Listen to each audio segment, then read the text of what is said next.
কালের কসম, নিশ্চয় মানুষ ক্ষতির মধ্যে নিমজ্জিত।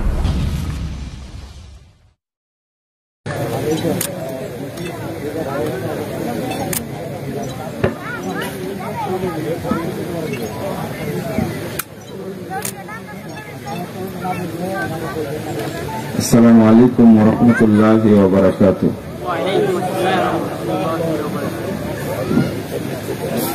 আলহামদুলিল্লাহি ওয়াহদাহু ওয়াসসালাতু ওয়াসসালামু আলা মান লা নাবিয়্যা বা'দাহু। আউযু বিল্লাহি মিনাশ শাইতানির রাজীম।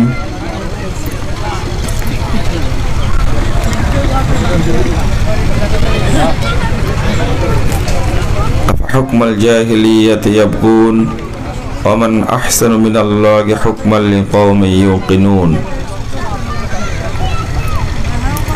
ওয়া ক্বালা তাআলা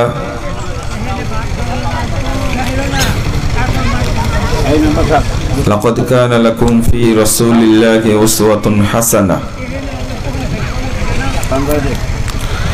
عن أبي هريرة رضي الله عنه قال قال رسول الله صلى الله عليه وسلم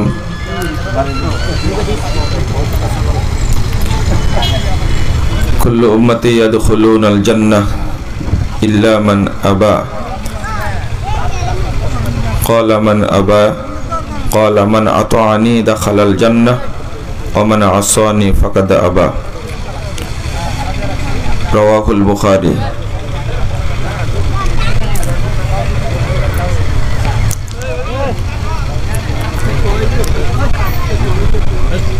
সম্মানিত ভাতৃমণ্ডলী, আল্লাহ রাব্বুল আলামিনের প্রশংসা মুহাম্মদ সাল্লাল্লাহু আলাইহি ওয়াসাল্লামের উপর দরুদ পাঠের পরে আপনাদের সকলকে আন্তরিক অভিনন্দন জানাচ্ছি। আল্লাহর কাছে দোয়া করছি আল্লাহ যেন আমাদের এই মাহফিলকে কবুল করে নেন, আমিন।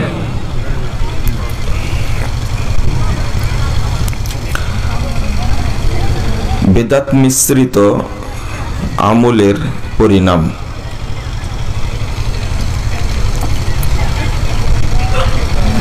আমরা অনেকেই আমল করি, কিন্তু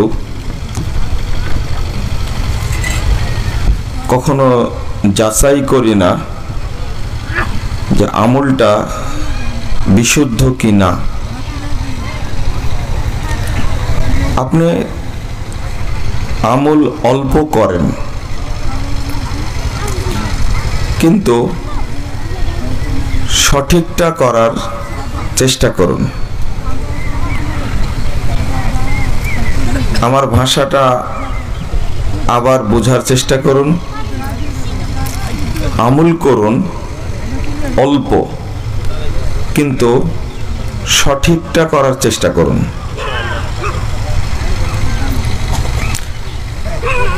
দ্বিতীয়, যদি কোনো ভুল বা ত্রুটি হয়ে থাকে, যদি বুঝতে পারেন যে এই আমলটা সঠিক না, তাহলে সেটা ছেড়ে দিন, দিয়ে সঠিকটা আমল করুন। এই নসিহতটাই আপনাদের প্রতি আমার পক্ষ থেকে।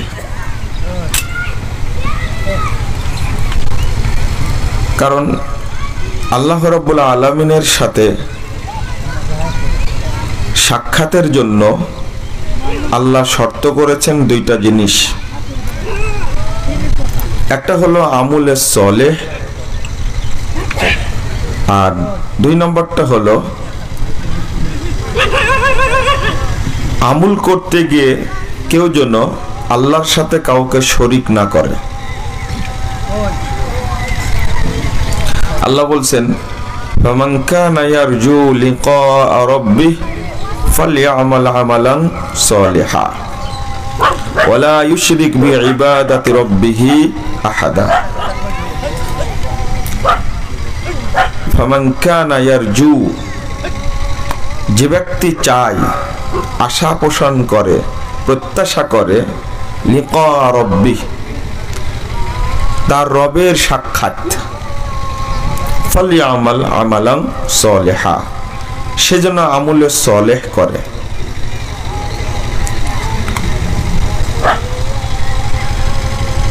তার সাথে বলছেন আমলটা করার সময় অন্য কাউকে যেন রবের সাথে শরীক না করে। প্রথমত সংক্ষেপে বলবো, ঈমানটা আপনার আছে কিনা যাচাই করবেন। মুসল্লি হওয়ার আগে মুমিন হওয়ার দরকার। কি দরকার? মুসল্লি হওয়ার আগে মুমিন হওয়ার দরকার। কারণ মুমিন না হয়ে মুসল্লি হয়ে কোনো লাভ নেই। এই বর্তমানে আমরা যারা সালাত আদায় করি তারা কিন্তু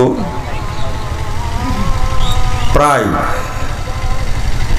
অধিকাংশই দেখতে মাকাল ফলের মতো। মাকাল ফল চিনেন তো? এখনকার ছেলেরা চিনে না। একটা প্রবাদই আছে, মাকাল ফল দেখতে ভালো, উপরে লাল ভিতরে কালো, বলে না? তো বর্তমানে যে মুসল্লি এরা দেখতে মাকাল ফলের মতো, ভিতরটা অন্ধকার। কিসে? শিরিক, বেদাত, হারাম, বেহায়াপনা, জেনা, ব্যভিচার, গান বাজনা, যাবতীয় অশ্লীলতায় তার ভিতরটা কি পরিপূর্ণ, একবারে মানে অপবিত্র, নষ্ট, পচা ভিতরটা। কিন্তু উপরে খুব সুন্দর, মাথায় টুপি, মুখে দাড়ি, গায়ে পাঞ্জাবি, লম্বা একটা পাগড়ি, মসজিদে যায়, দেখতে খুব সুন্দর লাগে, কিন্তু ভিতরটা কি একবারে পচা। ওই টুপিওয়ালা, দাড়িওয়ালা, সুন্দর দেখতে চেহারা, এই মসজিদ থেকে বেরিয়ে এসেই এই অশ্লীলতায় নেমে যায়। বাড়িতে গিয়ে টিভিটা চালু করে দেয়, ন্যাংটা উলঙ্গ নগ্ন মহিলার নাচ দেখতে থাকে। আসর পর থেকে মাগরিব পর্যন্ত দেখে আবার মাগরিবের সালাতে গিয়ে মসজিদে উপস্থিত হলো। এরা হলো মাকাল ফলের মতো। প্রথমে বলি, আপনি মুমিন কিনা এটাকে যাচাই করবেন, তারপরে মুসল্লি হওয়ার চিন্তা ভাবনা। তো বর্তমান যুগটা অত্যন্ত খারাপ যুগ, খুবই খারাপ যুগ। 30,992 নম্বর হাদিস, মুসান্নাফ ইবনে আবি শাইবার মধ্যে একটা হাদিস এসেছে। হাদিসটা 3 জায়গায় এসেছে। ইয়াতি আলান নাসে জামান, মানুষের উপর একটা যুগ আসবে, সময় আসবে, যখন ইয়াস্তামিউন ওয়া ইউসাল্লুনা ফিল মাসাজিদ, লোকেরা সব মসজিদে দলে দলে গিয়ে হাজির হবে। ইয়াস্তামিউন, জমা হবে। ওয়া ইউসাল্লুনা ফিল মাসাজিদ, সব মসজিদেই তারা জমা হয়ে একত্রিত হয়ে সালাত আদায় করবে। ওয়ালাইসা ফীহিম মুমিন, কিন্তু তাদের মধ্যে একজনও ঈমানদার থাকবে না, একজনও ঈমানদার থাকবে না। দলে দলে মানুষ মসজিদে একত্রিত হয়ে সালাত আদায় করবে, সব মসজিদই ভর্তি থাকবে, কিন্তু একজনও মুমিন থাকবে না। তো এখন মনে হয় যে সব মুসল্লি, কিন্তু মুমিন নেই, মুমিন নেই। মুমিন ব্যক্তি পাওয়া খুব মুশকিল। মুমিনের উল্টা হলো দুইটা শব্দ, একটা হলো মুশরিক আর একটা হলো মুনাফিক। মুমিনের বিপরীত শব্দ কয়টি? দুইটি, একটা হলো মুশরিক আর একটা হলো মুনাফিক। তো আল্লাহ বলছেন যে ঈমান আনা সত্ত্বেও অধিকাংশ মানুষ মুশরিক। সূরা ইউসুফ 106 নম্বর আয়াতে আল্লাহ বলছেন ওমা ইউমিনু আকসারুহুম বিল্লাহ ইল্লা ওয়া হুম মুশরিকুন। অধিকাংশ মানুষ আল্লাহর প্রতি ঈমান আনা সত্ত্বেও মুশরিক। নাউজুবিল্লাহ। মুনাফিকটা কেন বললাম? লা ইলাহা ইল্লাল্লাহ পড়েছে, লা ইলাহা ইল্লাল্লাহ পড়েছে, এরপরেও মুনাফিকি করছে। কিভাবে? লা ইলাহা ইল্লাল্লাহ যখন মুখ দিয়ে বলেছে, না বুঝেই বুঝেনি। আচ্ছা, আপনাদের কাছে একটা কথা বলার দরকার, হঠাৎ মনে হলো। লা ইলাহা ইল্লাল্লাহ বললেই জান্নাতে যাবে, এটা তো শুনেছেন আপনারা নাকি? এর কোনো দলিল আছে?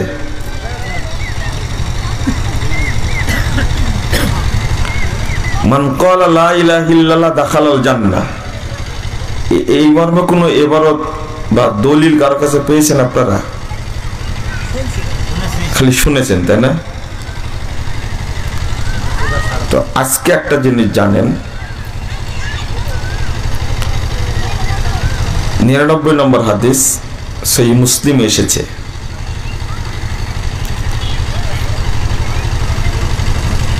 সহিহ বুখারীতে এসেছে 99 নম্বর হাদিস। রাসূল সাল্লাল্লাহু আলাইহি ওয়াসাল্লাম বলেছেন মান মাতা ওয়া হুয়া ইয়ালাম, যে ব্যক্তি মারা যাচ্ছে, ওয়া হুয়া ইয়ালাম, সে জানে, আন্নাহু লা ইলাহা ইল্লাল্লাহ, সে জানে যে আল্লাহ ছাড়া প্রকৃত কোনো মাবুদ নেই, দাখালাল জান্নাহ, সে ব্যক্তি জান্নাতে প্রবেশ করবে। এটা হলো হাদিস। তাহলে আগে একটা শব্দ ব্যবহার করছেন, সেটা কি? ইয়ালাম, জানে আল্লাহ ছাড়া প্রকৃত কোনো মাবুদ নেই, জানে। বলার কথা বললেন না, ওয়া হুয়া ইয়ালাম, সে কি? জানে আল্লাহ ছাড়া প্রকৃত কোনো মাবুদ নাই, এটা সে জেনে মরছে। তাহলে কোথায় যাবে? জান্নাতে যাবে। আরেকটা,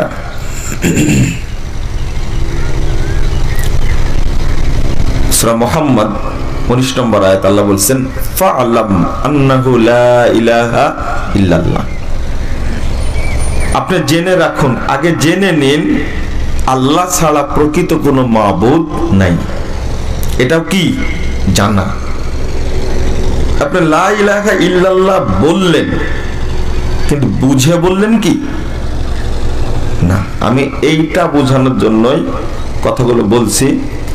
লা ইলাহা ইল্লাল্লাহ বুঝেন কি? না, আমরা কেউ বুঝি না।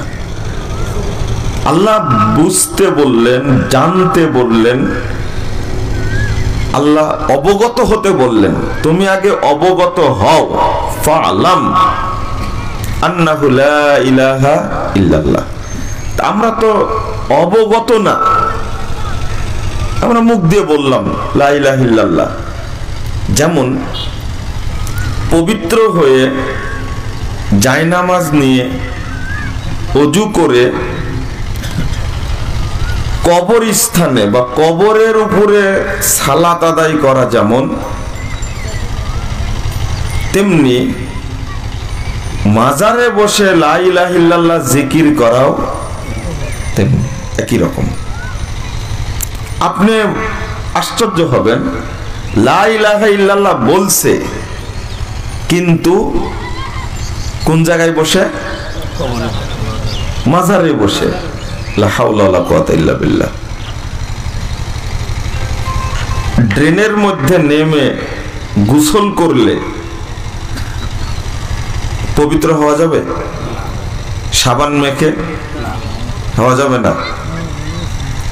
ওটা ড্রেন, ওটা যতই আপনি সাবান দিয়ে গোসল করেন ড্রেনের মধ্যে, পবিত্র হওয়া যাবে না। আপনার শরীর যতই পবিত্র থাক, কবরস্থানে সালাত আদায় করলে হবে সালাত? না। আপনার অবস্থাটা তো ওই রকমই, আমার অবস্থাটা ওই রকমই।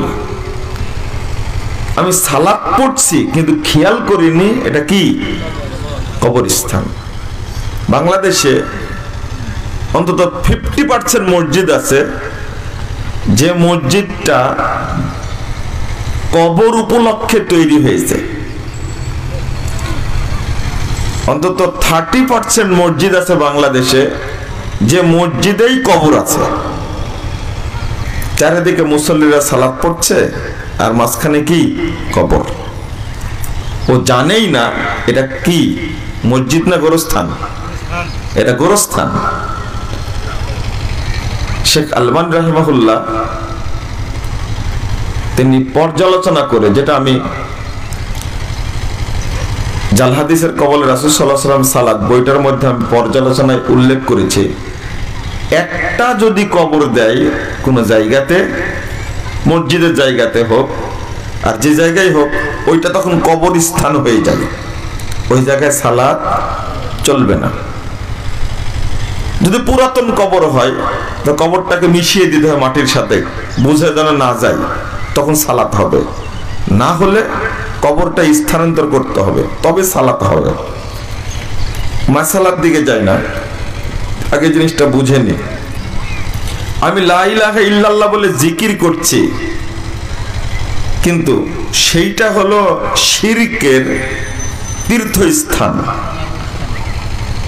তাহলে যেখানে আমি বলবো আল্লাহ ছাড়া প্রকৃত মাবুদ নয় আমি বলছি, অথচ ওই মাবুদের মানে কি কবরে যে মাবুদটা শুয়ে আছে তাকে সন্তুষ্ট করার জন্যই ওই জায়গায় গেছি আমি, নাউজুবিল্লাহ। তাহলে কি মুমিন না মুনাফিক? মুনাফিক। কেউ যদি বুঝে লা ইলাহা ইল্লাল্লাহ বলে, বুঝে ও ইয়া আলাম ফালাম, তাহলে ওই ব্যক্তি জান্নাতে যাবে।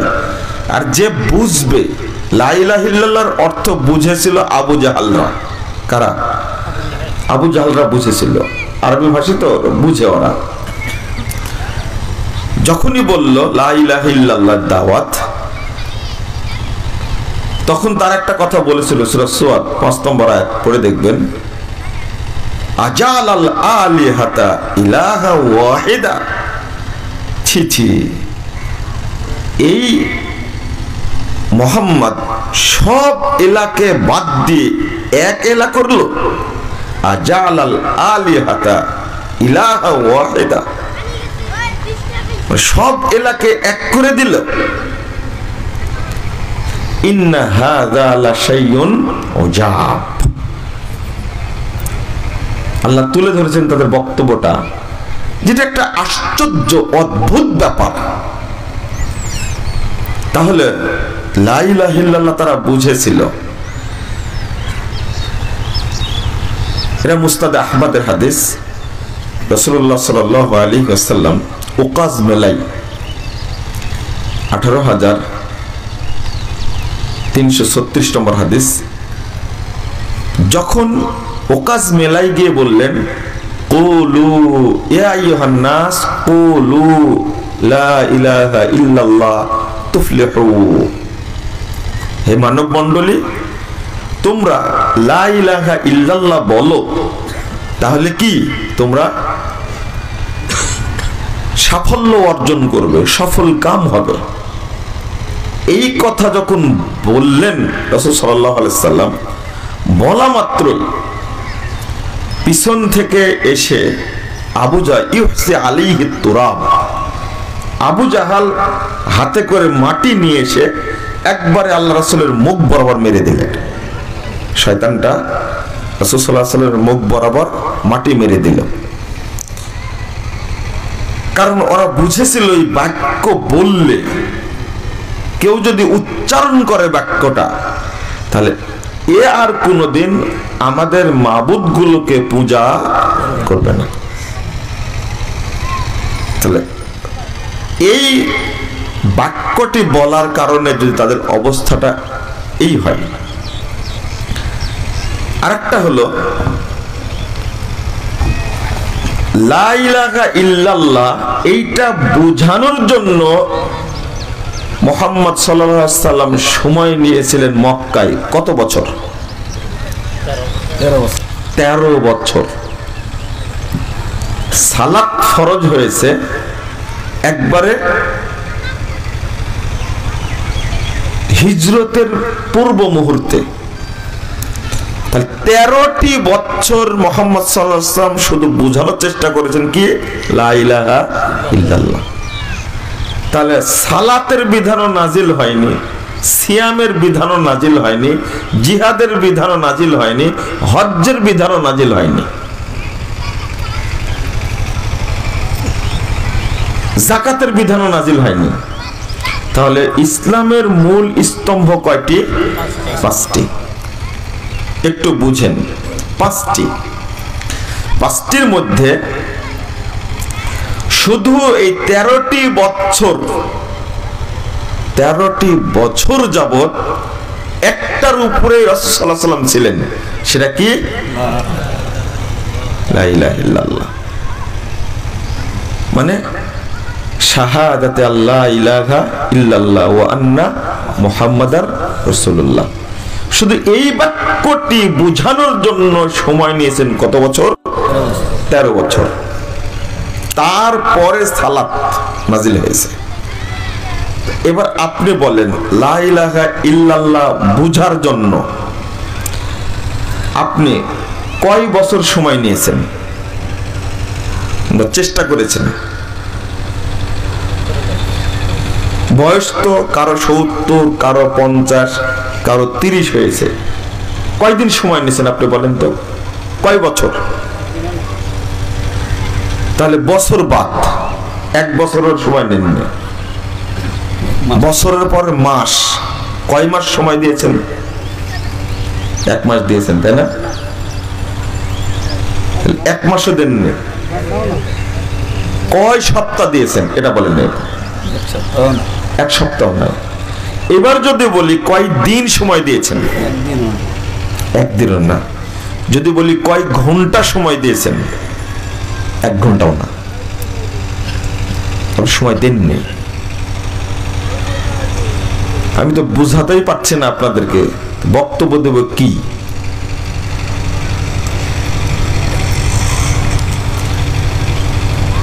দুর্ভাগ্য। তাহলে আমি আল্লাহকে বলতে পারবো না আমি একজন ইঞ্জিনিয়ার। ইঞ্জিনিয়ার তো জানোয়ার। আমি একজন ডাক্তার। ডাক্তার তো না, ডাকাত। মানে এই শিক্ষিত, আধুনিক শিক্ষায় শিক্ষিত হয়ে যারা উচ্চ শিক্ষা অর্জন করেছে তাদের মধ্যে 2-4টা অল্প কিছু বাদ দিয়ে বাকিগুলো দিন ধর্মের তো পাত্তা দেয় না। ওরা এতই খারাপের খারাপ।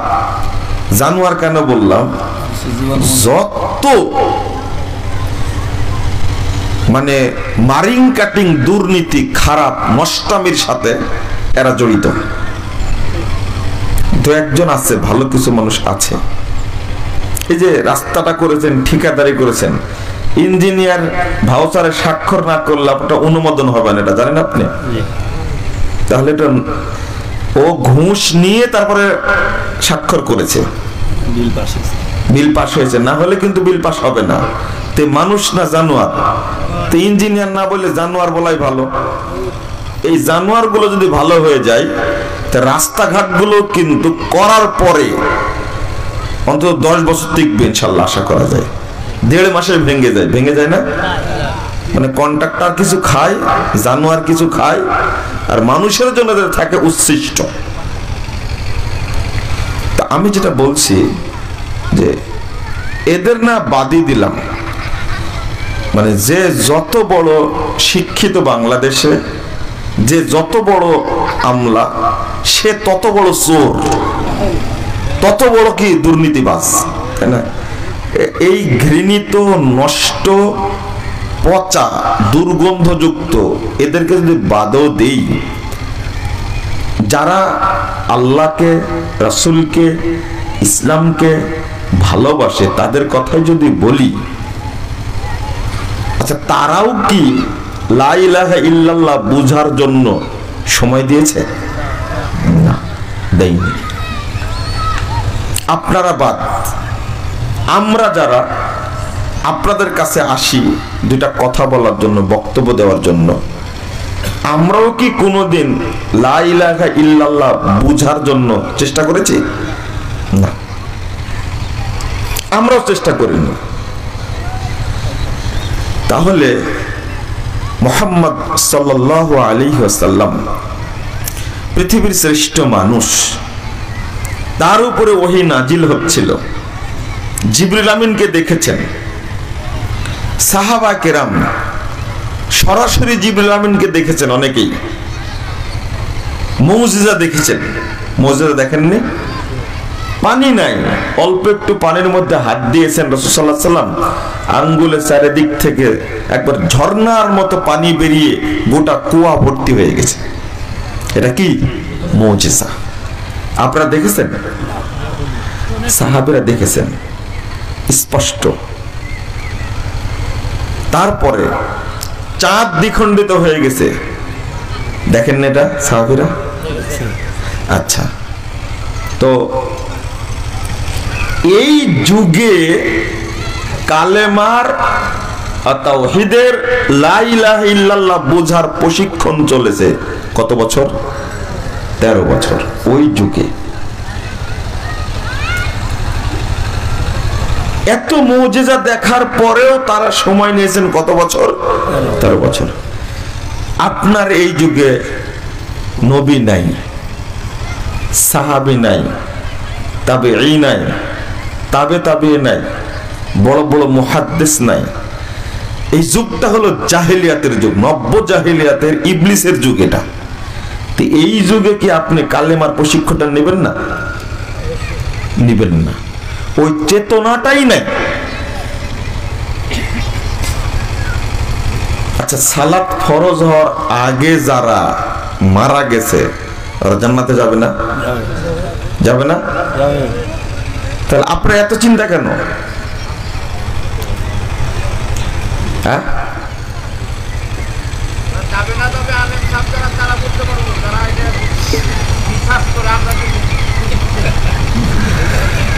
না, সাহাবীরা জান্নাতি এটা জানেন না আপনি? তাহলে এই আকীদা নাই কেন আপনার ভিতরে? সাহাবীরা জান্নাতি এটা জানেন তো আপনারা? তো এই আকীদাটুকু নয় আপনাদের মধ্যে, সেটাই বলছি। এটা তো স্বাভাবিক কথা। আমি তো আর বলিনি যে মুহাদ্দিসগণ জান্নাতি, এটা বলেছে কি? আমি বলছি কাদের কথা? সাহাবীদের কথাই তো বললাম, যে সালাত নাজিল হওয়ার আগে যারা মারা গেছে সাহাবীদের মধ্যে, তারা জান্নাতে যাবে না? যাবে। তা আমার প্রশ্ন হলো এই জায়গায়, তা আপনি লা ইলাহা ইল্লাল্লাহ বুঝতে গিয়ে যদি মারাও যান, জান্নাতে যাবেন না? এই দেখেন, এই জায়গায় আসেন আপনি। আপনি তো মুসল্লি, আগেই তো বলেছি মুসল্লি না তো মাকাল ফল, বলিনি আগেই? মাকাল ফল তো সব। লা ইলাহা ইল্লাল্লাহ সবকটা আলোচনা করতে লাগলেই আপনার সহ্য হয় না। আরে এই আলোচনা শুরু করলো কেন? মহিলারা বলে যে বক্তব্য দেবে কখন, গল্পই করছে এখন পর্যন্ত। আপনারা মনে মনে বলছেন এটা মুজাফফর তো এই বক্তব্য দেয় না, বক্তব্য না দিয়ে গল্প করা শুরু করলো কেন? এটাই তো আপনাদের অভিযোগ, তাই না? বক্তব্য কোনটা? একবারে চেঁচায় মেচায় চিল্লায়, একবারে মঞ্চ ফাটায়, মাইক ফাটায় দিয়ে ভাঙচুর করে চলে যাবে, এটা হলো কি বক্তা নাকি? শিখার জন্য আসছেন, তাই না? না, আলহামদুলিল্লাহ, আপনারা যারা বলছেন শিখার জন্য এসেছেন, আমি আপনাদের এইগুলো বলার জন্য এসেছি, আলহামদুলিল্লাহ। আবার মনে করবেন না যে 1 ঘন্টা 2 ঘন্টা আলোচনা করলো কিন্তু বক্তব্য দিল না, শেষ ফলাফল হলো কি এটাই না। এই আলোচনাটা আপনাকে আগে বুঝতে হবে কোন দিকে যে চলে গেলাম আলোচনা আজকে। তাহলে আমাদের একটু অন্তত একটু চেষ্টা করেন যে আমরা 70 বছর হয়ে গেলেও আমার বয়স 60 বছর হলেও 50 বছর হলে 30 বছর হলে এখন আমরা একটু লা ইলাহা ইল্লাল্লাহটা বুঝার জন্য অন্তত 1টা বছর সময় দিই, না হলেও 6 মাস একটু চেষ্টা চালাই, না হলেও আমরা এটা বুঝার জন্য সময় নেই 1টা মাস, তা না হলেও 1টা দিন ব্যয় করি না, তাতে আপনারা রাজি নয়। কিন্তু প্রতি বছর ধান চাষ করার জন্য সময় ব্যয় করেন কতদিন? আল্লাহর কাছে কি জবাব দিবেন আপনি? অন্য সব কাজের জন্য সময় ব্যয় করছেন, কিন্তু লা ইলাহা ইল্লাল্লাহটা বুঝার জন্য আল্লাহ যে বুঝতে বললেন, আল্লাহ যে জানতে বললেন, এইটাকে সময় দিলাম কখন? এই জন্য অধিকাংশ মুনাফিক মনে হয়। কেন মুনাফিক মনে হয়? কারণ হলো যে এই মুসলিম লা ইলাহা ইল্লাল্লাহ পড়ে, আরে মসজিদে দান করে, মাজারেও দান করে, কি রে এটা? কি এটা কি? কে বলেন তো কি এটা? মুনাফিক। বাকি মুনাফিক না নগদ মুনাফিক? একবার কাঁচা তাজা মুনাফিক, টাটকা। কারণ ও কি করে মসজিদেও দান করতে পারে আর মাজারেও দান করতে পারে, মক্কাতেও যায় মন্দিরেও যায়, লা হাওলা ওয়ালা কুওয়াতা ইল্লা বিল্লাহ। তাহলে কি এদেরকে মুসলিম বলবেন না মুনাফিক বলবেন? মুনাফিক। কারণ যে মুখ দিয়ে উচ্চারিত হয়েছে লা ইলাহা ইল্লাল্লাহ, আল্লাহ ছাড়া প্রকৃত কোনো মাবুদ নেই, এই লোক কিভাবে শিরক করতে পারে? তাও শিরকে আকবার। 300 বছর আগে মারা গেছে এক ভণ্ড, বলেন তেনা পীরের মাজার, ল্যাংটা পীরের মাজার আছে না, ওখানে গিয়ে ও টাকা দেয়, ওখানে ওরুসে যায়। এই যে বড় একটা ওরুস হয় এই জায়গাতে, বাংলাদেশের এই অশিক্ষিত জনগণ অধিকাংশই ওখানে যায়, কেউ অন্তত ডিম পর্যন্ত দান করে। আমার তো কিছু না, ডিম দান করে। ওখানে পাশেই মসজিদ আছে, মসজিদে দান করে না। যারা ধনী, কোটি কোটি টাকা দুর্নীতি করে, চুরি করে সরকারের কোষাগার থেকে, এই চোরগুলো বছরে দুর্নীতি করে 50 কোটি টাকা, আর তার মধ্যে থেকে 5 কোটি টাকা ওরুসে দেয়। মনে করলে যে পবিত্র হয়ে গেলাম। এটা কি? ওই কিন্তু আবার দান করে, মসজিদও দান করে। এরা কি? মুনাফিকরা। লা হাওলা ওয়ালা কুওয়াতা ইল্লা বিল্লাহ। এই জন্য তো মুমিন তো দেখা যায় না। ওই লোকটাই চেহারা এত সুন্দর, হাতটা এত নরম, একবার টসটসে চেহারা। মসজিদে গেলে আপনারা আগে কাতারটা ছেড়ে দেন, যে হুজুর আগে চলে যাক, সাহেব, হুজুর না তো কি সাহেব, আগে প্রথম কাতারে যাক, এই জন্য আপনারা ছেড়ে দেন। সাহেব চলে গেলেন প্রথম কাতারে,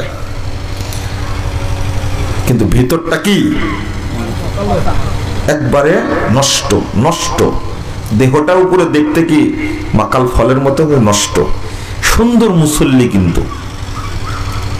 লা হাওলা ওয়ালা কুওয়াতা ইল্লা বিল্লাহ। আল্লাহ যেন আমাদেরকে এই মাকাল ফল হওয়া থেকে হেফাজত করেন, আমিন। উপরে যেমন ভিতরে তেমনটা যেন থাকে। এখন দ্বিতীয় প্রসঙ্গ বলতে চেয়েছিলাম, সেটা হলো মানে বিদআত মিশ্রিত আমলের পরিণাম। বিদআত মিশ্রিত আমল শিরিক করেন না আলহামদুলিল্লাহ। তবে এখানে একটা জিনিস শুধু বলে যাই, তাগুত আর তাওহীদ দুটা কি এক না। তাগুতের পূজা করাও কিন্তু শিরকে আকবার, মনে থাকবে কথাটা।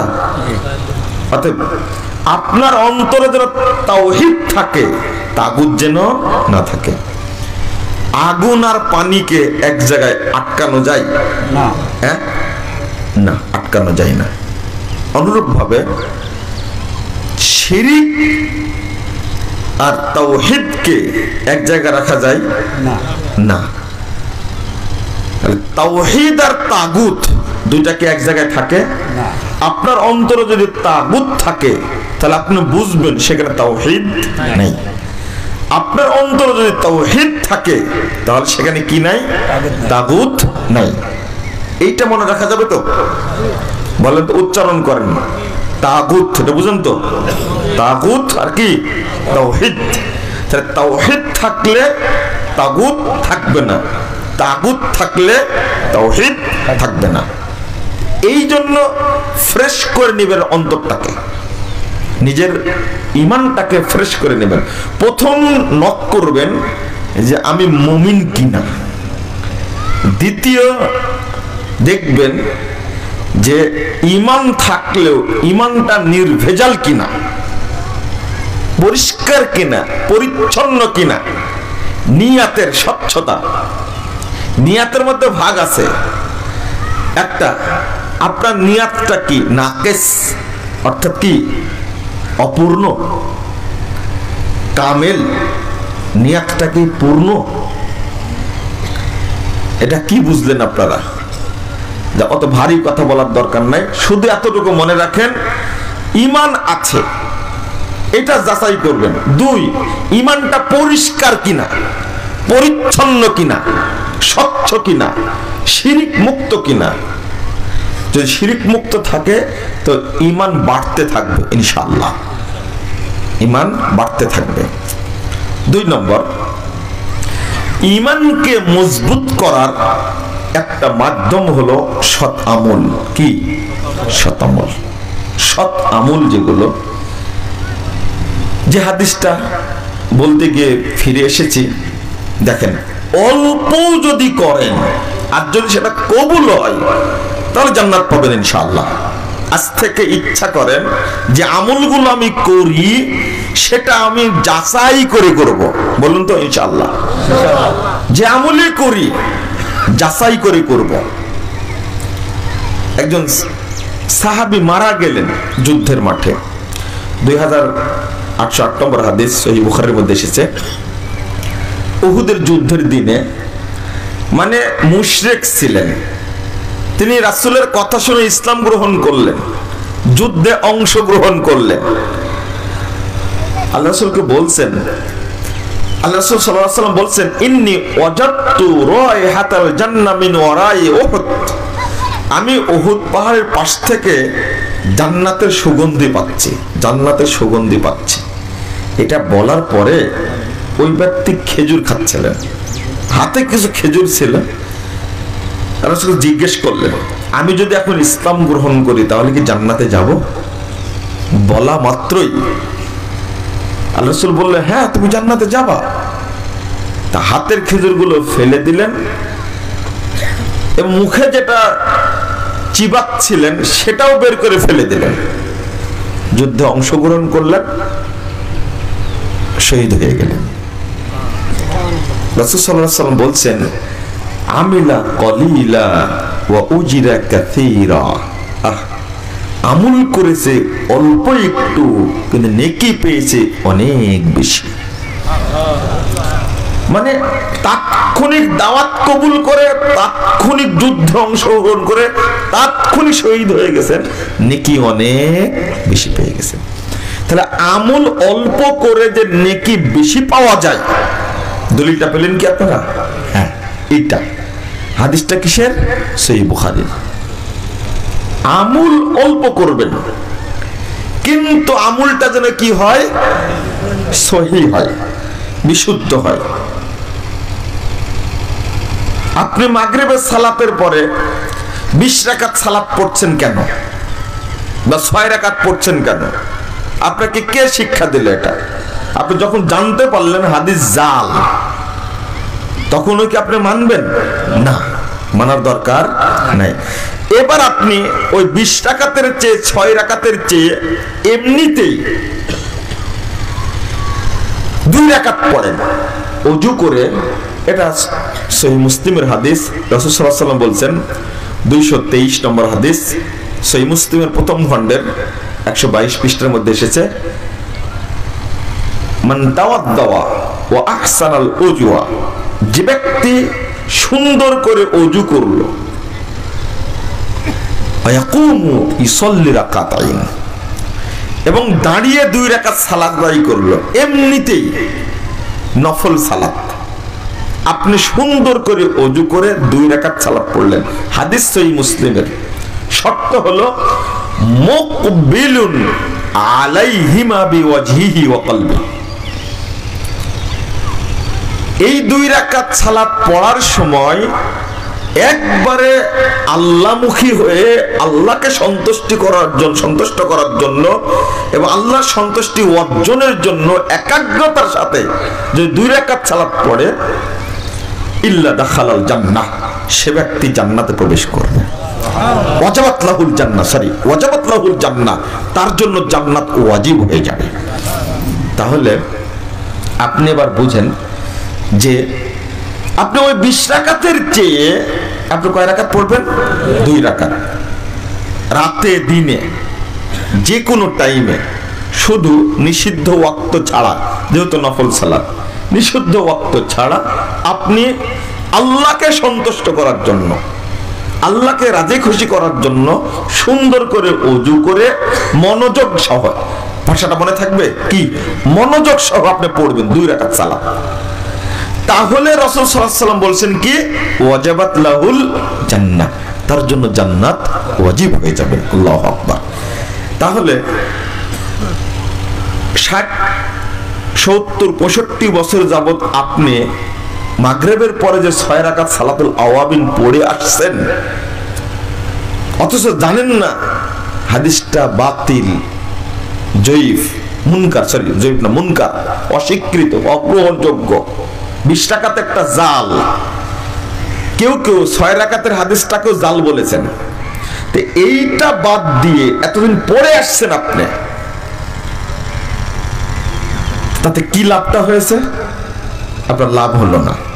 যদি জানতেন সঠিকটা যে আমি কয় রাকাত পড়বো, 2 রাকাত পড়বো, হাদিস সহিহ মুসলিমের হাদিস, আমি এইটা আমল করব, তাহলে নেকি পাবেন না? পাবেন, ইনশাআল্লাহ পাবেন। এখন আপনার কাছে প্রশ্ন, বয়স তো 70 হয়ে গেছে, এতদিন পড়ে আসছি, এখন করণীয় কি? এখনই আপনি জেনে আমলটা চেঞ্জ করে নেন, তাহলে কি হবে? আল্লাহু আকবার। যদি আপনি এই জায়গায় আত্মসমর্পণ করেন, আল্লাহ রাব্বুল আলামিন বলছেন সূরা ফুরকান 70 নম্বর আয়াত, ইল্লা মান তাবা, যে ব্যক্তি ফিরে আসবে, তওবা করবে, ওয়া আমানা, এবং ঈমান আনবে, ওয়া আমিলা আমালান সলিহা, এবং আমলে সলেহ করবে। আমলে সলেহ মানে দলিল ভিত্তিক বিশুদ্ধ আমলকে আমলে সলেহ বলে।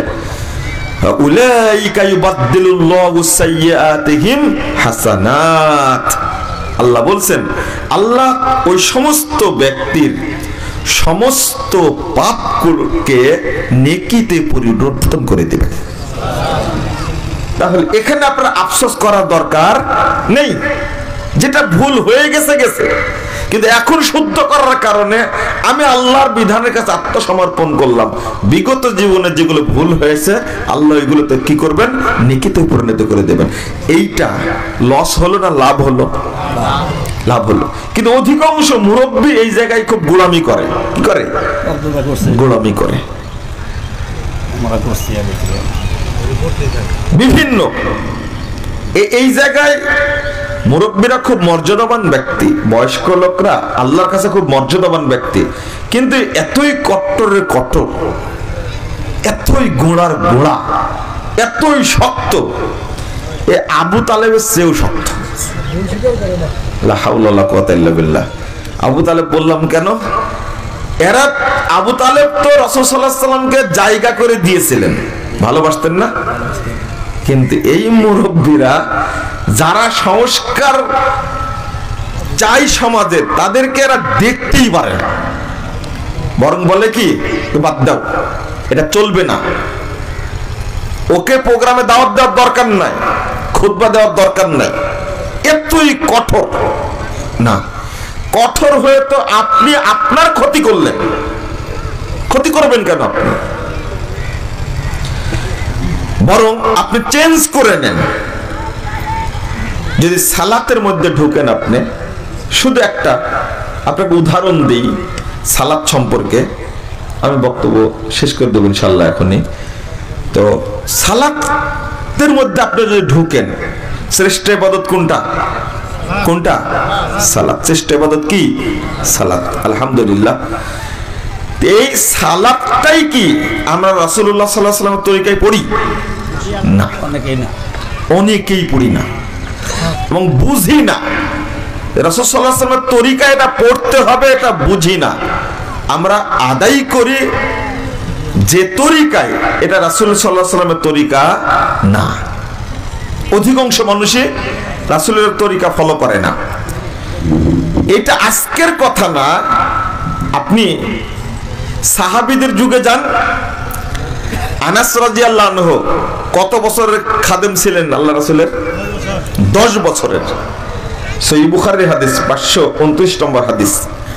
রাসূল সাল্লাল্লাহু আলাইহি ওয়াসাল্লাম তিনি বলছেন, আপনার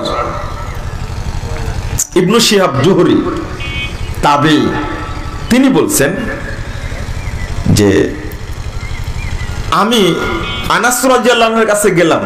দুইটা হাদিস আসছে, 529 নম্বর সহিহ বুখারীর 530 নম্বর। তো 29 নম্বর হাদিসে আসছে, আনাস রাদিয়াল্লাহু আনহু বলছেন, মা আ'রিফু শাইয়ান মিম্মা কানা আলা আহাদিন নবী সাল্লাল্লাহু আলাইহি ওয়াসাল্লাম। আমি রাসূল সাল্লাল্লাহু আলাইহি ওয়াসাল্লামের যুগে যা দেখেছি, আজকের যুগে আমি কিছুই দেখতে পাচ্ছি না। মা আ'রিফু শাইয়ান, আমি কিছুই দেখতে পাচ্ছি না। কিলা as-সালাহ, তাকে বলা হলো সালাতটাও কি রাসূলের যুগের মতো না? অন্যান্য তো সব খেয়ে ফেলেছে, সালাতটাও না। তো আনাস রাদিয়াল্লাহু আনহু উত্তর দিচ্ছেন যে কিল as-সালাহ কদ যায়্যাইতুম মা যায়্যাইতুম, সালাতটাও তো না, কারণ তোমরা সালাতকে যেভাবে নষ্ট করার সেইভাবে নষ্ট করেছো। এবার বুঝেছেন? তো আনাস রাদিয়াল্লাহু আনহু একজন সাহাবী, 10 বছরের খাদেম, তিনি রাসূলের সালাত সম্পর্কে বেশি জানবেন না আপনার হুজুর বেশি জানবে? তিনি বেশি জানবেন। তো তিনি বলছেন যে তোমরা সালাতকে যেভাবে নষ্ট করেছো, সালাত কি সেই রূপ আর আছে? 530 নম্বর হাদিসে আসছে, ইবনে শিহাব জুহরি বলছেন, দাখালতু আনাস ইবনে মালিক দিমাশক, আমি দিমাশকের এক মসজিদে আনাস ইবনে মালিকের সাথে সাক্ষাৎ করলাম। সাক্ষাৎ করাতে আমি দেখলাম কি তিনি মসজিদের কোণে বসে বসে কাঁদছেন। আমি জিজ্ঞেস করলাম, ওমায়ুকিক, আপনাকে কাঁদাচ্ছে কিসে? আপনি কাঁদছেন কেন? কি কারণে আপনি কাঁদছেন? তখন তিনি উত্তর দিচ্ছেন, মা আরিফু শাইয়ান মিম্মা কানা আলা হাদিন নবী সাল্লাল্লাহু আলাইহি ওয়াসাল্লাম। আমি রাসূল সাল্লাল্লাহু আলাইহি ওয়াসাল্লামের যুগে যা দেখেছি তা তো এই যুগে দেখতে পাচ্ছি না। ইল্লা সালাহ, তবে সালাতটা আমি দেখতে পাচ্ছি কদ যুইয়াত, তবে সালাতটাকেও নষ্ট করে দেওয়া হয়েছে। আপনাদের কি বুঝাবো আমি? মুআদ ইবনে কুররা একজন তাবেঈ, তিনি বলছেন যে আদরাকতু 70 রাজুলাম মিন আসহাবিন নবী সাল্লাল্লাহু আলাইহি ওয়াসাল্লাম,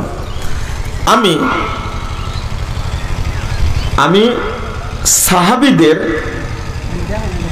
70 জন ব্যক্তিকে পেয়েছি, অর্থাৎ আমি 70 জন সাহাবীকে পেয়েছি। লাউ খরাজু আলিয়াম ইলাইকুম, যদি এই 70 জন সাহাবী তোমাদের কাছে এখন আসে, আবার আগমন করে, মা আরাফু শাইয়ান ইল্লা নিদা, আযানটা ছাড়া রাসূলের যুগের তারা আর কিছুই দেখতে পাবে না। আর এখন যদি বলি আপনাদেরকে, আচ্ছা আরেকটা বলিনি, ইমাম আহমদ ইবনে হাম্বল রাহিমাহুল্লাহ তাবাকাতুল হানাবিলা প্রথম খণ্ডের 350 পৃষ্ঠার মধ্যে একটা কথা উক্তি আসছে। তিনি বলছেন যে তুমি যদি 100টি মসজিদে আজকে সালাত আদায় করো, আজকের দিনে যদি 100টা মসজিদে সালাত আদায় করো, কতটা মসজিদ? 100টা। তো মা আদ্রাকতা মা জাবিহিন নবী সাল্লাল্লাহু আলাইহি ওয়াসাল্লাম, আল্লাহ রাসূল যে সালাত নিয়ে আগমন করেছিলেন, আল্লাহ রাসূল যে সালাত শিক্ষা দিয়েছেন, 100টা মসজিদে কোন মসজিদেও আল্লাহ রাসূলের সালাত তোমরা পাবে না।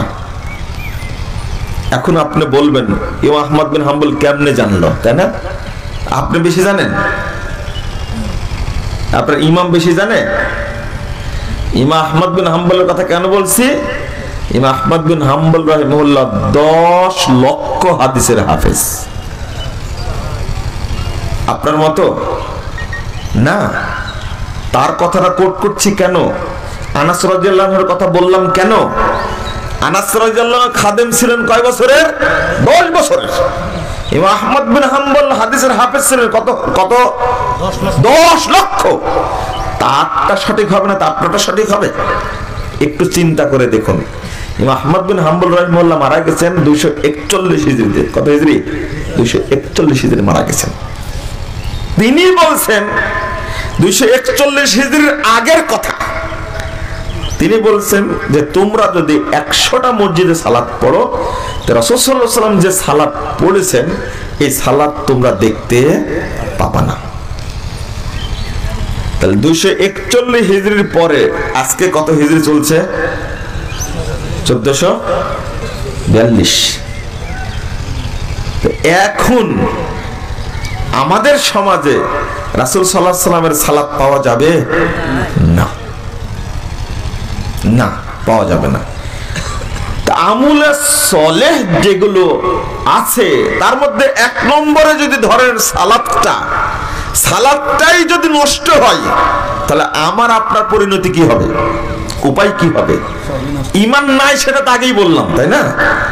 আমরা মুমিন না, কি আমরা যেটা বললাম ওটা আবার বলেন তো দেখি, কি আমরা কি মুমিন না, কি মুসল্লি?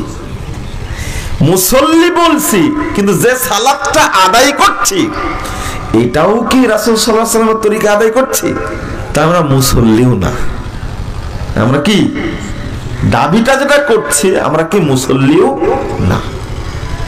যারা সালাত পড়ে না এদের হিসাব বাদ, এদের হিসাব কি বাদ। কেন?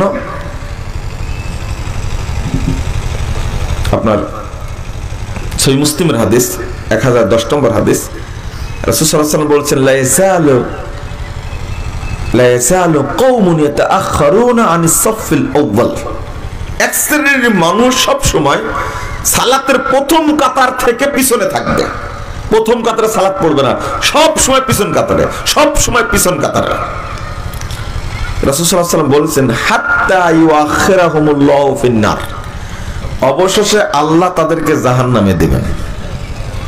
এবার চিন্তা করেন, ভয় করবেন না। একজন মুসল্লি সালাত পড়ে নিয়মিত, মসজিদেও পড়ে, জামাতেও পড়ে, ওর বদ অভ্যাস কি? একবার পিছনে যায়। এই লোকটা কোথায় যাবে? আল্লাহ তা কি করবেন? জাহান্নামে দিবেন। নাউযুবিল্লাহ, আস্তাগফিরুল্লাহ, আস্তাগফিরুল্লাহ। একজন মুসল্লি মসজিদেও পড়ে, জামাতেও পড়ে, ওর অভ্যাস হলো শেষ কাতারে শামিল হয়।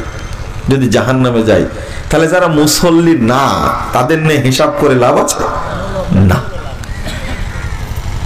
আপনি কি করবেন? আপনার উচিত হবে আশা রাখা যে প্রথম কাতারে শামিল হব আমি, কোথায় প্রথম কাতারে যাব। কিন্তু এরপর আপনি শেষ কাতারে পেলেন, তাহলে আপনি এই হুকুমের অন্তর্ভুক্ত হবেন না। কথা বোঝা গেছে? আপনার আগ্রহই নাই। আপনার মনে পড়ছে এখন, দেখেন চিন্তা করেন যে বহু লোক আমাদের মসজিদে, আপনার মনে পড়ছে না, অভ্যাসী ওর একবার শেষে অংশগ্রহণ করবে। লা হাওলা ওয়ালা কুওয়াতা ইল্লা বিল্লাহ।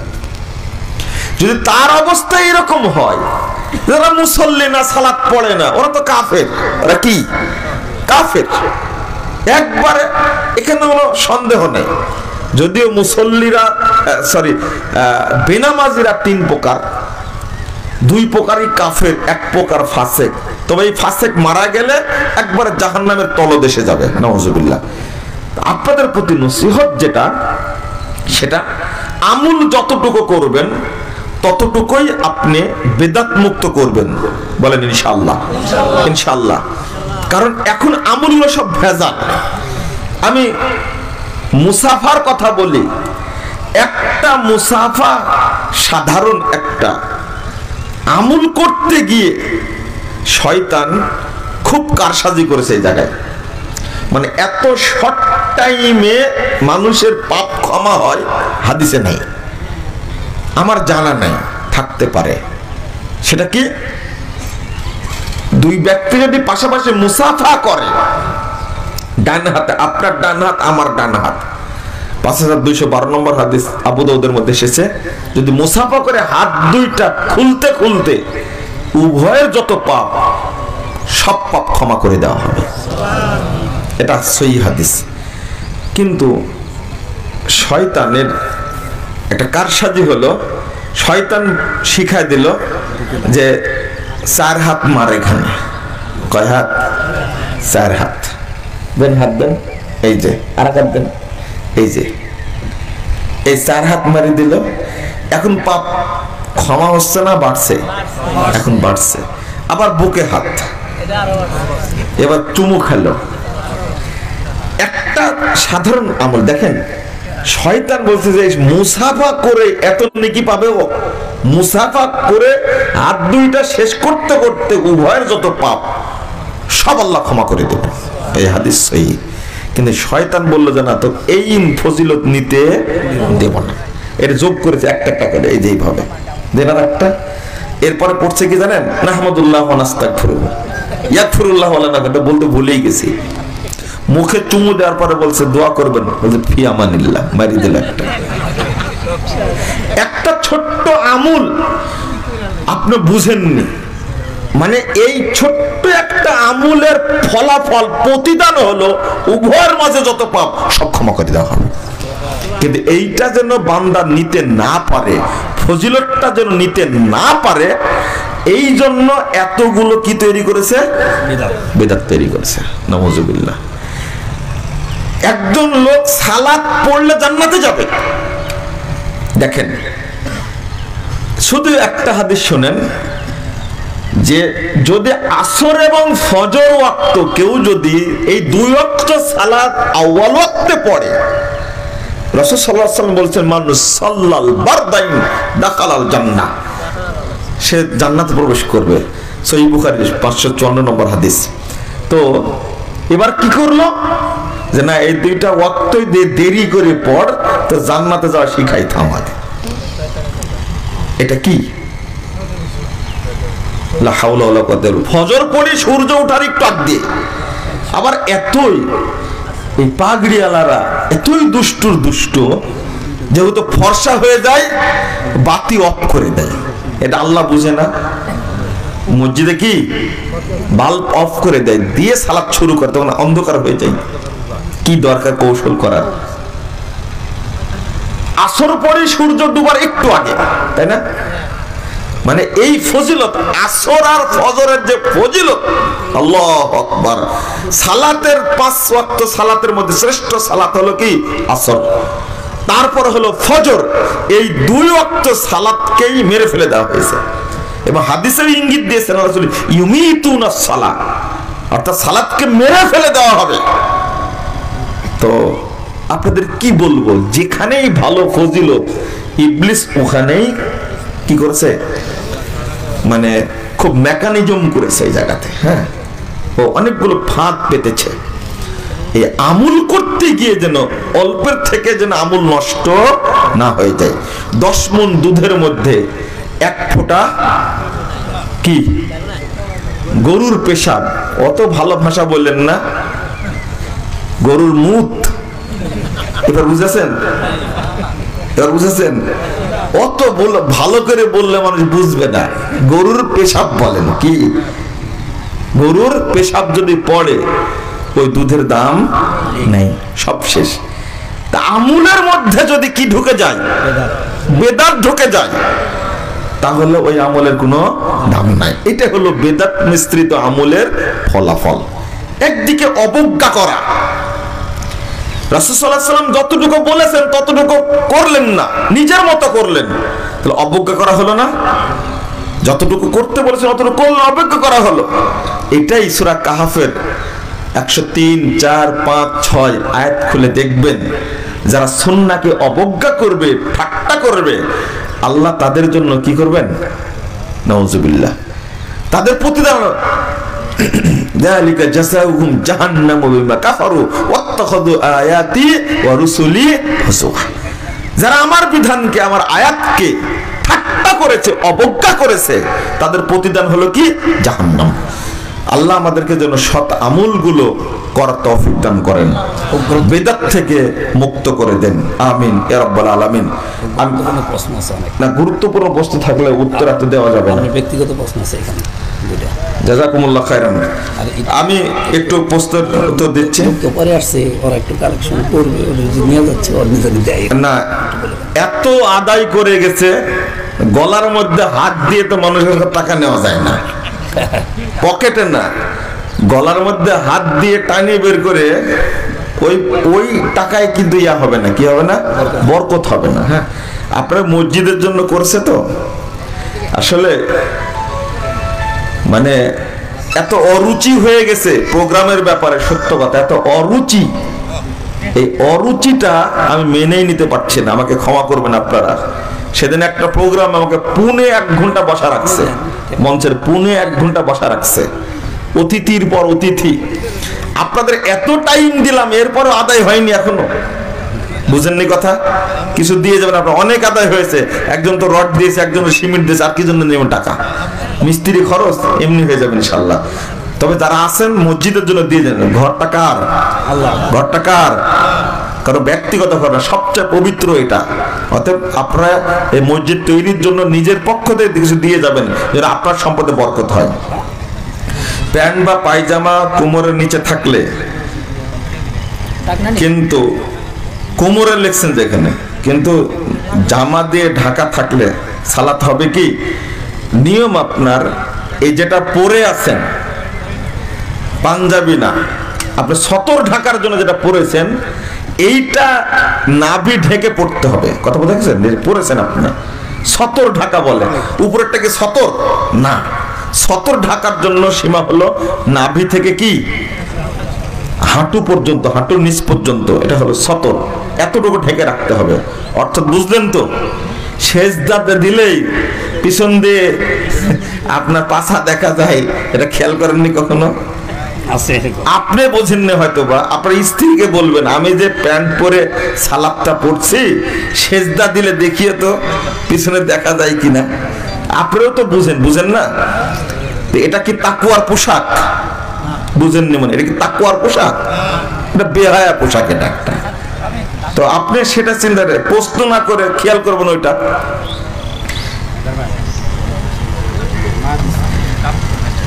ইউটিউবে আচ্ছা একজন লোকের নাম বলেছে, আপনার বিরুদ্ধে অনেক বক্তব্য দেয়, এ বিষয়ে আপনার প্রতিক্রিয়া পাই না কেন? আমার একটা বক্তব্য না, কি অ্যানালাইসিস নাম দিয়েছে যে, হ্যাঁ, এই অ্যানালাইসিসের কথাও আমাকে শোনানো হয়েছে। আসলে এরা হলো খিয়ানতকারী। কি এরা? খিয়ানতকারী এরা। এ মানে কাট করে বক্তব্য ছাড়ে, আগেও কিছু দেখে না, পরেও কিছু নেয়, মানুষ যেন বুঝতে না পারে। আমি রাসূল সাল্লাল্লাহু আলাইহি সাল্লামের নাম বলার সময় হয়তো কোনো এক জায়গাতে সাল্লাল্লাহু আলাইহি সাল্লাম বলিনি, সেটা অপরাধ, কাট করে ওইটা দিয়ে দিছে যে আল্লাহ রাসূলকে অপমান করে। সাহাবা কেরামের নাম নেওয়ার সময় হয়তো কখনো রাদিয়াল্লাহু আনহু বলিনি, অত আগে পরে অনেকবার বলা আছে, মাঝখানে হয়তো বলা না, ওটা কাট করেছে। এরা হলো সব ইহুদিদের এজেন্ট। এরা কি? এরা ইহুদিদের এজেন্ট না, আপনি ঠিক না বললেও এজেন্ট এরা। মানে ইহুদিরা যে কাজ করতো এই কাজ এখন এরা করছে, পারছে না এরা। আর মনে রাখবেন, যাদেরকে আপনারা আলেম বলেন, হ্যাঁ আলেম বলেন, তাদের চেয়ে একজন বড় আলেম পৃথিবীতে আছে। বুঝতে পারলেন? কে? ও শয়তান। আপনারাও জানেন, যারা এলেমকে অপব্যবহার করে তারা হলো ইবলিসের বংশধর। তুই লুকোচুরি করবে কেন? যা বলবে স্পষ্ট বলো। আমাকে কখনো লকব দিয়েছে খারেজি, আমাকে কখনো বলছে জিন্দিক।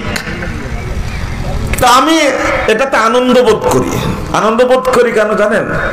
ইবনু তাইমিয়ার মতো মানুষকে এই দেশের এই সুলাইমানের বংশধররা বলে জিন্দিক, মোহাম্মদ বিন আব্দুল ওহাবকে বলে জিন্দিক, তা আমাকেও জিন্দিক বলেছে। এই জন্য আমি খুব খুশি, আমি খুব আনন্দিত।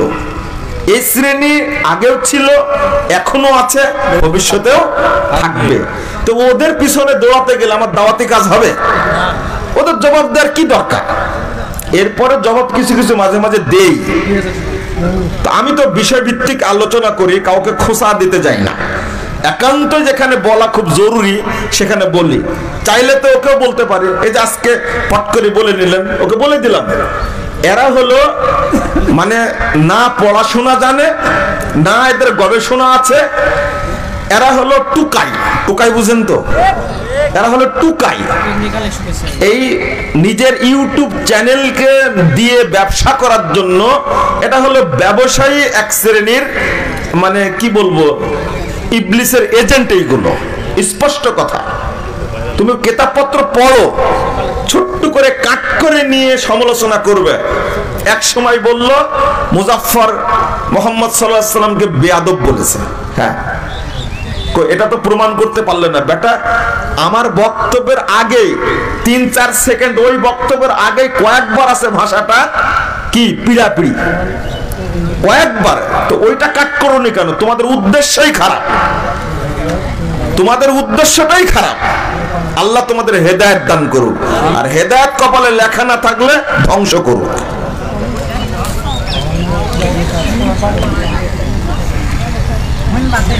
আপনাকে মাদখালি আলেম বলে, এ বিষয়ে আপনার বক্তব্য শুনতে চাই।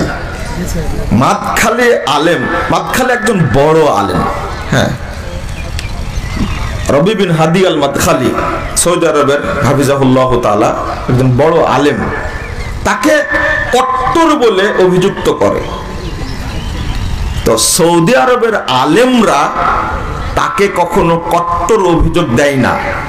এই মাদখালি নামটা বের করেছে বাংলাদেশের শিয়াপন্থী, ইরানপন্থী, কথা বুঝতে পারলেন?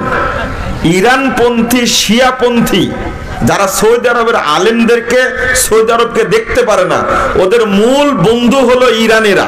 কারা? শিয়ারা মূল বন্ধু।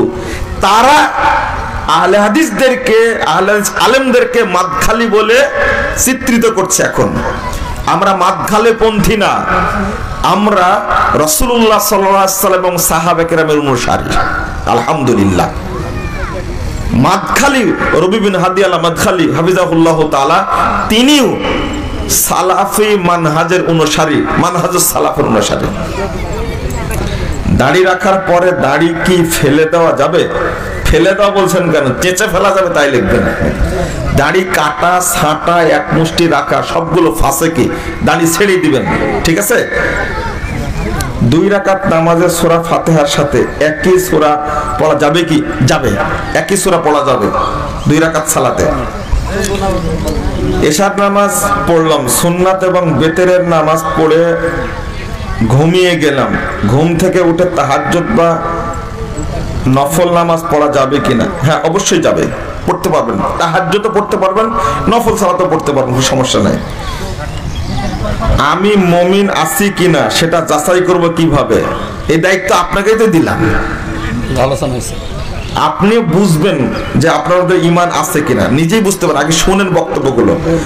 ভ্রান্ত আকীদা বরং সঠিক আকীদা বইটা সংগ্রহ করবেন। আর সালাত শিক্ষার জন্য জাল হাদিসের কবল রাসূল সাল্লাল্লাহু আলাইহি সাল্লাতের সহযোগিতা নেবেন। তখন দুইটাই বুঝতে পারবেন।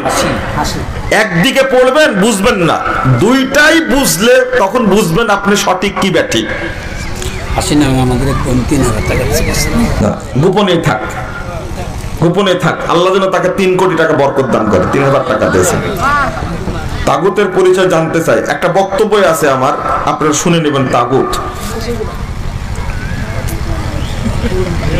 কি বুঝলাম না।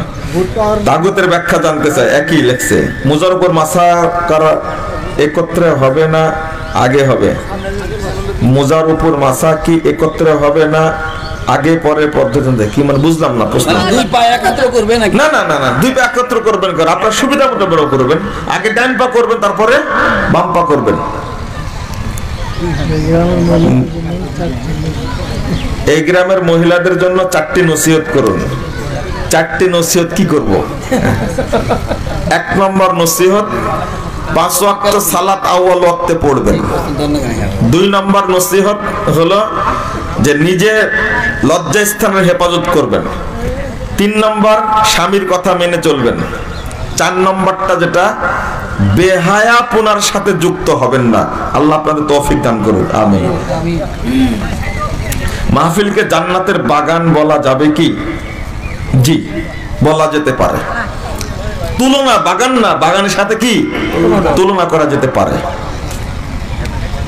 আপনার মাদ্রাসা সম্পর্কে জানতে চাই। আমার মাদ্রাসা সম্পর্কে তো আপনারা তো জানেন, আমি তো বক্তব্য বলি না, এই জন্য জানতে চাচ্ছেন।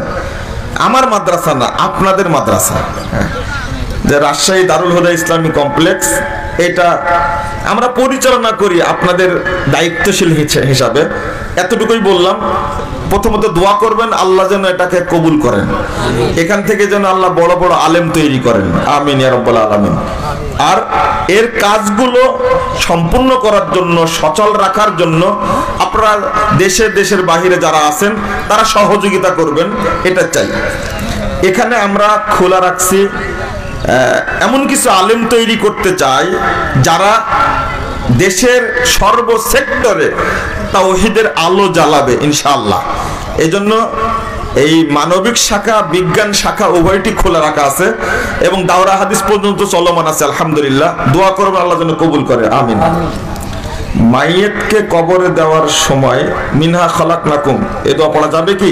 এই পচা ফতোয়া আবার জিজ্ঞেস করছেন। বিসমিল্লাহ বলবেন, কি বলবেন? মিনহা খালাকনাকুম পড়ার কোনো দলিল নাই। বেদাত কেন ছাড়তে হবে? বেদাতে হাসানা করা যাবে কি? বেদাতে হাসানা সাইয়া বলতে কোনো প্রকার শরীয়তে নাই। বেদাত খারাপ, তবে খারাপের প্রকার আছে। কথা বুঝতে পারলেন? বেদাত খারাপ, খারাপেরও কি আছে? যেমন গুনার প্রকার আছে না, পাপের প্রকার আছে। তো ছোট পাপ বড় পাপ প্রকার আছে না, কিন্তু বেদাত ছোট বড় আছে। কিছু বেদাত করলে কাফের হয়ে যায়, কিছু বেদাত করলে ফাসেক হয়ে যায়, কিছু বেদাত করলে আপনার ঈমান হারা হয়ে যায়। কথা বুঝলেন তো? তো বেদাত তো বেদাতি। যারা মিথ্যা হাদিস ও ঘটনা বয়ান করে তাদের পরিণাম কি হবে? জাহান্নাম হবে, অন্য কিছু না। ইচ্ছাকৃতভাবে সালাত আদায় না করলে কেমন পাপ হবে? ও কাফের। একজন মুসলিমের ন্যূনতম কতটুকু ইলম অর্জন করতে হবে? ফরজ এবং ওয়াজিব গুলো মানতে পারবে এতটুকু জ্ঞান অর্জন করা ফরজ। জাস্ট তাওহীদ, আকীদা, সালাত, সিয়াম, ওয়াজিবাত যেগুলো ফরজিয়াত, এইগুলো সম্পর্কে সম্যক জানাটা প্রত্যেক মুসলিম নারীর উপরে ফরজ। টাকা দিয়ে জমি বন্ধক নেই, সেই জমি আবাদ করে উপকৃত হওয়া যাবে কি?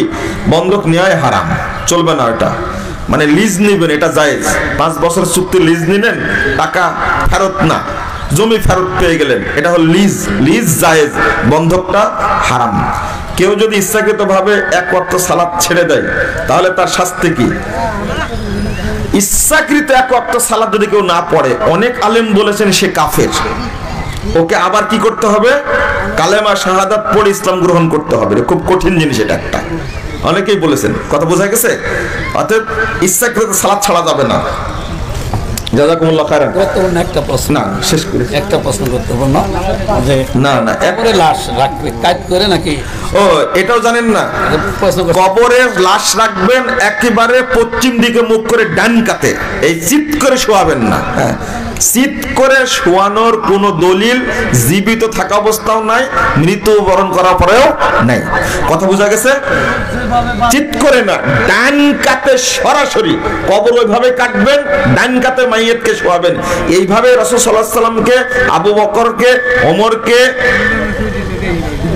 উসমান রাদিয়াল্লাহু আনহুমকে তাদেরকে শোয়ানো হয়েছিল। এই মর্মে হাদিস আসছে।